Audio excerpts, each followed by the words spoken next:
Cole Cubelic with us right now to talk about Montravius Adams, defensive tackle out of Auburn. We want to talk about his draft stock right now as we get ready for the NFL draft coming up on April 27th. He's a disruptive player, went out to the Senior Bowl, had a pretty good showing. What are your thoughts in terms of where he stacks up in the draft, and what are his greatest strengths at this point? I think he really helped himself in the Senior Bowl.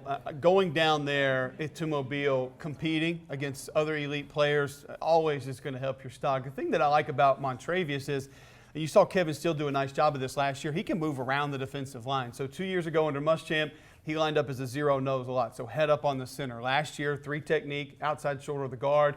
He'd go all the way out to a 5 or a 7 technique and rush as a traditional defensive end. So he's very versatile, and I think he's played in 2 different schemes where he's been asked to read and react and sort of 2-gap a little bit, so try to take up 2 gaps and play the run a little bit more, whereas last year he was asked to attack a little bit more. I think that's why we saw him do a little bit more last year under Kevin Steele. Kevin, he told me, he said, I want to take Montravius and utilize his athleticism and say, basically see ball, get ball. Simplify things, line up, and attack, and he has the quickness to be able to do that. So a little over 300 pounds, very quick, has very nice lateral movement, and I think that's something that maybe he can show a little bit more of in his workouts. But he had a great day in Mobile the first day of practice, and I think that continued throughout the entire week. So we know he's fast, he's physical, he's very disruptive.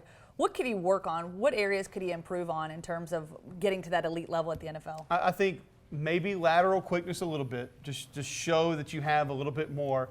Technique and fundamentally not as polished as some other defensive tackles that are going to be coming out. He's a kid that came in very raw, but his athleticism and quickness was enough to get him on the field early. I want to see him utilize his hands a little bit more, somewhere that I think he could help himself at the next level, and just be in shape. He's somebody who doesn't have your prototypical NFL body, so prove that football means enough to you that you already did it in Mobile.